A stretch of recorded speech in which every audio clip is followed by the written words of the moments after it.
Well, hello my lovelies, it's Murky Meg here.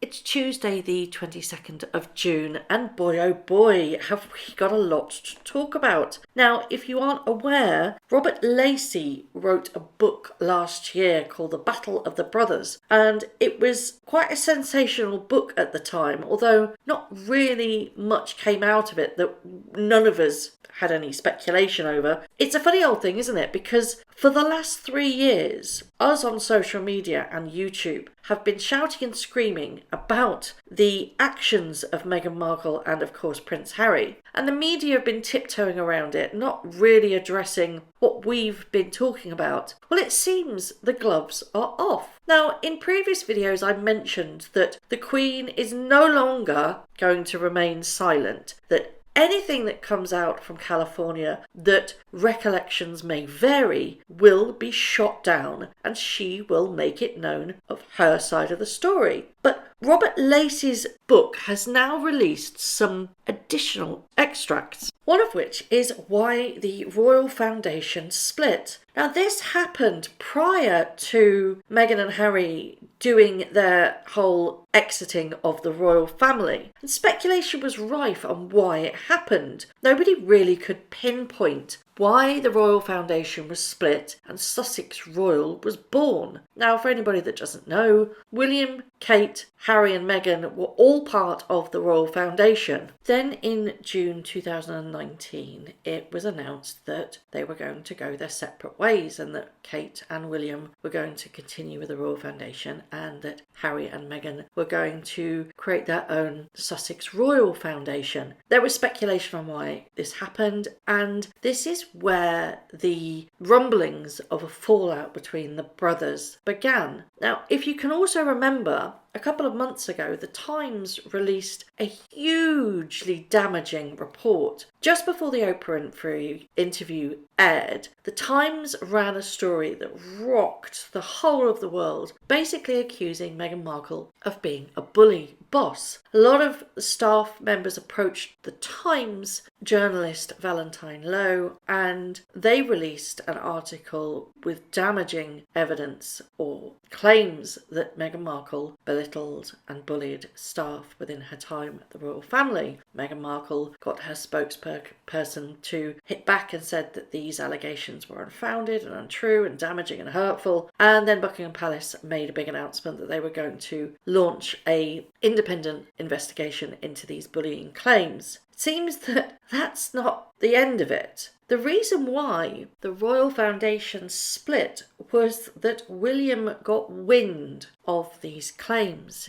Now, Harry, in the Oprah Winfrey, said that this was all down to jealousy and the fact that after the Australia tour, the royal family became jealous of the attention that both Harry and Meghan were receiving, and therefore the split was down to jealousy. Doesn't seem to be the case. The Times are reporting that Robert Lacey has in fact said that it was down to the fallout of the two brothers, William and Harry. It seems that prior to Harry and Meghan jetting off on their Australia tour, that William and Harry were not on speaking terms. And this was down to do with Meghan's treatment and alleged bullying of her staff. So much so that people who left their employment titled themselves as the Sussex Survivor Club. One courtier was on record saying that Meghan governed by fear. So many people said it. Nothing was ever good enough for her. She humiliated staff in meetings, would shout at them, would cut them off email chains, and then demand to know why they hadn't done anything. The Times reported that a senior aide had spoken to the couple in 2017 about the difficulties caused by their treatment, not just Meghan, but Harry's too. He's implicated as well. And her response was, "It's not my job to coddle people." Of course, Omid, the Sussex's mouthpiece, my God, he's annoying on Twitter at the moment, said that Americans can be much more direct and that often doesn't sit well in the much more refined institution of the monarchy. Within the walls of Buckingham Palace, the B word that rhymes with witch featured prominently in the accounts of several of the staff, along with an even more sinister set of initials: PTSD, post-traumatic stress disorder, deeply serious condition to alleged. And that is what the Times have alleged that some of the staff have suffered from being in her presence and working with her. Like I said, it's not just Meghan that is hit by these claims, because a Kensington Palace courtier said, "I overheard a conversation between Harry and one of his top aides. Harry was screaming and screaming down the phone. Team Sussex was a really toxic environment. People shouting and screaming at each other's faces." And of course, Prince William got wind of it, and apparently he went ballistic when he'd heard that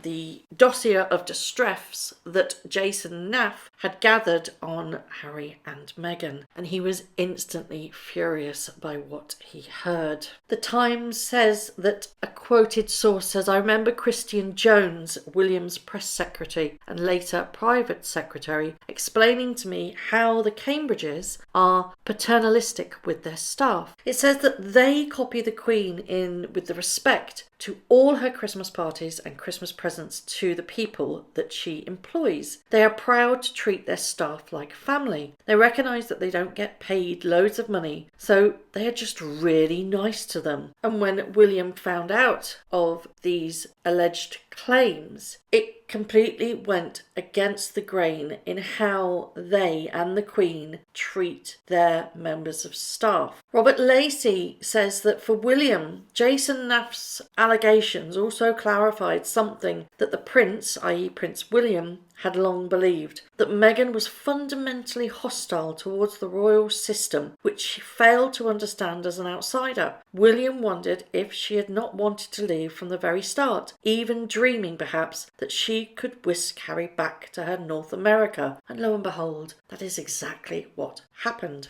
The moment William heard of these allegations, he got straight on the phone to Harry, and when Harry flared up in furious defence of his wife, William persisted. Harry shut off his phone angrily, so William went to speak to him personally. William was horrified by what he'd just been told about Meghan's alleged behaviour and wanted to hear what Harry had to say. And the showdown was bitter and fierce, Robert Lacey alleges.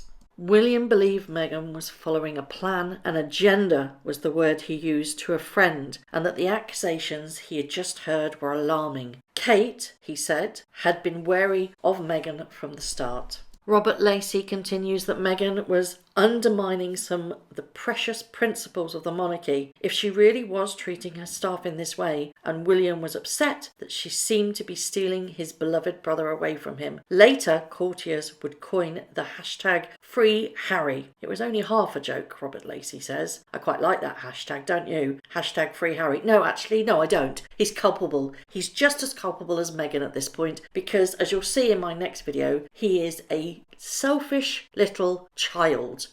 It's going to blow your mind. It really, really is. Stay tuned for the next video. Anyway, I digress. Meghan portrayed herself as the victim, recalled one Kensington Palace staffer, but she was the bully. People felt run over by her. They didn't know how to handle this woman. They thought she was a complete narcissist and a psychopath, basically unhinged. And you know, for me, personally, I've been doing this channel now for 2 years. It's finally coming out. What we've been saying all along, people are starting to talk about it. If the Times are writing about it, you know it's pretty damn true. And this was where the split happened of the Royal Foundation. This was why it happened. Prince William was protecting his staff. He locked it down and split. Robert Lacey writes that it was William who made the decisive move. Following his furious confrontation with his younger brother in the autumn of 2018, the prince instructed his courtiers to start the process of dividing their two households with immediate effect. William wished to be separated from Meghan on a day-to-day basis, and that meant being separated from his brother as well. William, says a friend, threw Harry out. It is quite telling indeed that this is now being discussed in mainstream media, that this particular fallout goes hand in hand with the alleged bullying claims that Buckingham Palace are now doing an investigation into. I have to state that Meghan and Harry deny any bullying allegations ferociously, and it's also been noted that Meghan plans to dispute any of their findings on a case-by-case basis and point by point. Needless to say that there is rumblings that she will do another tell-all interview about this. It's been mentioned numerous times on Blinds, and a lot of people are now thinking that the Oprah Winfrey interview was not the last of it, and she will most definitely come out guns blazing. So all that William was doing was protecting his staff, protecting the legacy that he's building with Kate with the Royal Foundation, and I think it took real guts to do that, to literally say no, we're not doing it, and to separate from Harry and Meghan because of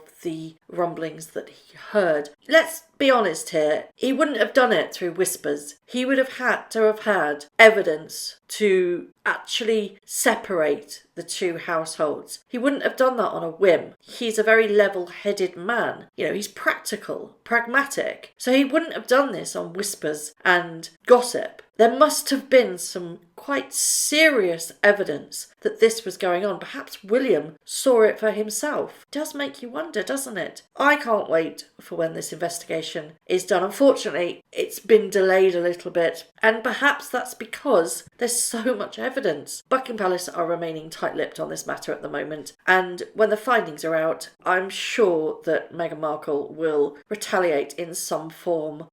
Oh God, you know what? She's exhausting, isn't she? She really, really is. Anyway, that's it for this video. I'm going to do another video which will go into detail of just the complacency of Harry and Meghan and how they really believe that they are the poster children of the modern monarchy. Even though they're not in the monarchy anymore, they still want to attach themselves to royal life. That's coming up in the next video. So for this video, thank you very much for listening, and I would love to know your thoughts. Thank you very much for watching. If you haven't already, please subscribe to my YouTube channel, hit the notification bell, and also that like button. I'd like to take this opportunity to thank all of my followers for all the tips and all the emails, DMs that everybody sends to me. It really is greatly appreciated. So thank you very much for watching once again.